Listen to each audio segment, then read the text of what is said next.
एक और विषय जो काफी संवेदनशील है मगर उस पर बहुत चर्चा नहीं होती है, वह है अनौपचारिक रिश्ते जो इस सुंदर उम्र में होते हैं जिसमें हम हैं। अपने बारे में थोड़ी अच्छी बातें कहनी थी।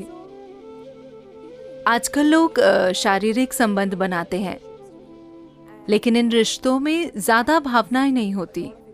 हम इस विषय पर आपकी राय जानना चाहते हैं। अगर लोग अपनी मर्जी से ऐसे रिश्ते बनाते हैं तो क्या ये सही है या ये क्या है?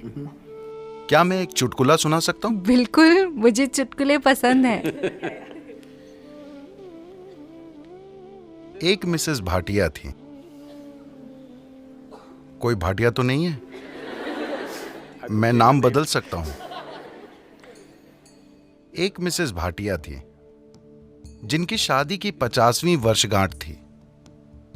वर्षगांठ मनाने के बाद अगले दिन उन्होंने तलाक की अर्जी दे दी। जज ने तलाक की अर्जी देखी। वो एक अच्छी पारिवारिक मित्र भी थी, तो उसने उन्हें बुलाकर पूछा, आप अपने पति को तलाक क्यों देना चाहती हैं? वो इतना प्यारा आदमी है। आप उसे तलाक क्यों देना चाहती हैं? आप किस आधार पर उसे तलाक दे रही हैं? वो बोली, वो मेरे साथ वफादार नहीं रहे, वो मुझे धोखा देते रहे हैं। आप इस नतीजे पर कैसे पहुंची? आपने कल ही शादी की 50वीं वर्षगांठ मनाई थी। कल तक तो आप ठीक थी, फिर क्या हो गया? मुझे बीते दिनों की बहुत याद आ रही थी, तो मैंने फोटो एल्बम पलटना शुरू किया। फिर मैंने देखा कि मेरे 5 बच्चों में कोई भी उनके जैसा नहीं दिखता।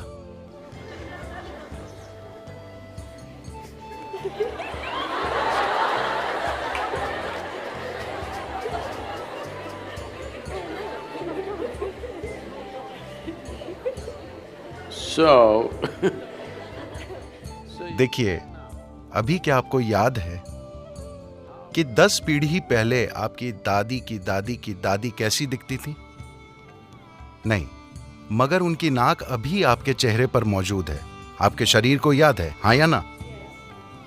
आपके शरीर को लाखों साल पहले आपके पूर्वजों की त्वचा का रंग भी याद है, अभी तक वो भूला नहीं है। तो जिसे आप मेरा शरीर कह रहे हैं, वो यादों का एक बहुत बड़ा संग्रह है ना? आपके दिमाग में मौजूद यादाश्त बहुत कम है।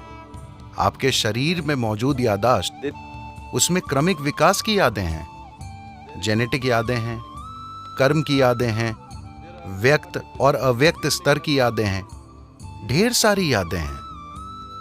आपको लगता है कि अभी आपको चलना आता है, लेकिन ऐसा सिर्फ इसलिए है क्योंकि आपके शरीर ने वो यादाश्त बनाई है। अगर आपका शरीर उसे भूल जाए तो आप चल नहीं पाएंगे।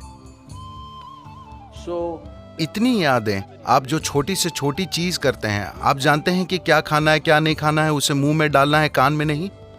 ये सुनने में अजीब लगता है, लेकिन आप यादों के कारण ही जानते हैं। तो आपका शरीर ढेर सारी यादों का भंडार है और वो हर समय यादें इकट्ठी करते रहता है। अगर आप यहां से यहां तक चलें तो 50 अलग अलग तरह की हल्की महकें होंगी। हो सकता है कि आप उस पर ध्यान न दें, मगर शरीर उसे इकट्ठा भी करता है और पहचानता भी है। वो लगातार पहचानता रहता है, इसलिए आप जानते हैं कि सुगंध क्या है, दुर्गंध क्या है, ये इसकी गंध है।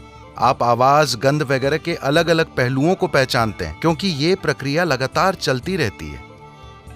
तो इस शारीरिक यादाश्त को इस संस्कृति में पारंपरिक तौर पर हम ऋणानुबंध कहते हैं। वो शारीरिक यादाश्त जो आप बनाते हैं। आप जागरूकता के साथ अपनी शारीरिक यादाश्त बना सकते हैं या बस ढेर सारी यादाश्त अंदर लेकर ढेर सारी शारीरिक उलझन से गुजर सकते हैं। तो जहां कहीं भी प्रभाव होता है, मुझे पता नहीं कि आपकी पीढ़ी में लोग अब भी ये चीजें जानते हैं या नहीं, मगर अब भी बैंगलोर में ऐसे लोग मिलेंगे जिन्हें अगर आप नमक देने की कोशिश करेंगे तो वे उसे नहीं लेंगे। वो कहेंगे वहां रख दीजिए। अगर आप उन्हें तिल देने की कोशिश करें तो वो कहेंगे उसे वहां रख दीजिए, क्योंकि उन्होंने कई पदार्थों की पहचान कर ली है जो आसानी से आपकी यादाश्त को लेकर मुझ तक पहुंचा सकते हैं। अगर मैं वो चीज ले लूं, मुझे वो यादाश्त नहीं चाहिए। यही वजह है कि आमतौर पर इस संस्कृति में एक दूसरे को छूना, हाथ मिलाना, ऐसी चीजों से परहेज किया जाता है। हम अपनी ही दोनों हथेलियां मिलाकर नमस्कार करते हैं, क्योंकि हम याददाश्त नहीं इकट्ठी करना चाहते। क्योंकि अगर मैं इसे बस छूता हूं तो ये इसे भी याद रखता है।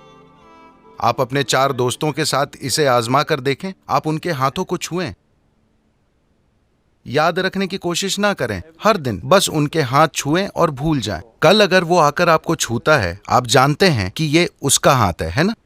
तो शरीर याद रखता है, ये दिमाग में नहीं है। शरीर की याददाश्त होती है, इसे ऋणानुबंध कहते हैं। जब यौन संबंध बनते हैं या ऐसी कोई अंतरंगता होती है जिसमें विचार, भावनाएं और शरीर शामिल हों, तो आपके शरीर में जो याददाश्त रह जाती है वो बहुत बड़ी मात्रा में होती है। इसलिए कहा गया है कि आपको इसे जितना हो सके उतना सरल रखना चाहिए। कुछ दूसरे पहलू हैं जहां कुछ तांत्रिक प्रक्रियाओं में ऐसी चीजें होती हैं। वे सालों तक खुद को तैयार करते हैं ताकि शरीर से इतनी दूरी बना ली जाए कि शरीर कहीं से कोई याददाश्त न उठा पाए। इसे एक साधना की तरह किया जाता है, बेलगाम संभोग की तरह नहीं। तो सवाल नैतिकता का नहीं है। सवाल ये है कि आप अपने जीवन में अपने साथ क्या करना चाहते हैं। अगर आप इस तरह जीना चाहते हैं कि आपके जीवन में आपकी भीतरी बुद्धि सबसे प्रबल चीज हो, आपका भौतिक शरीर नहीं, तो आपको शरीर की याददाश्त को जितना हो सके उतना सरल रखना चाहिए। इसलिए सादा भोजन, लोग बिल्कुल सादा भोजन करते हैं। अब भी मैं दिन में 1 बार भोजन करता हूं और भोजन में सिर्फ एक चीज खाता हूं, 10 नहीं। मैं वो चीजें दूसरे दिन खा लूंगा, मगर आज मैं सिर्फ एक चीज खाऊंगा। क्योंकि काफी फर्क आप आजमा कर देखिए। सिर्फ मेरे कहने पर मत जाइए। खासकर जब आपकी परीक्षा का समय आता है, सादा भोजन कीजिए और देखिए कि उससे कितना फर्क पड़ता है। आपकी बुद्धि कैसे काम करती है, आप कितना सतर्क रहते हैं, सब कुछ। तो आप खुद को क्या बनाना चाहते हैं? आप खुद को एक सेक्सुअल सुपरनोवा बनाना चाहते हैं, या कुछ लोगों का ऐसा इरादा हो सकता है, ये उनके ऊपर है। मगर आप अपने जीवन के साथ क्या करना चाहते हैं, ये आपको तय करना होगा। अगर आपने ये तय किया है तो ये बहुत महत्वपूर्ण है कि आप अनजाने में भारी मात्रा में यादें ना इकट्ठी करें, क्योंकि बाद में आप देखेंगे कि आपके लिए शांत और खुश रहना बहुत मुश्किल होगा, चाहे कुछ भी अच्छा हो रहा हो, क्योंकि शरीर में उलझन भरी यादें मौजूद हैं। जब इसी प्रकृति का कुछ और आता है तो शरीर में उलझन भरी उथल पुथल होने लगती है। शायद आपके दिमाग में यह ना आए, ये सिर्फ शारीरिक रूप से होता रहेगा। तो ये चुनाव आपको करना है। ये नैतिकता का सवाल नहीं है, ये सवाल है समझदारी से जीने का।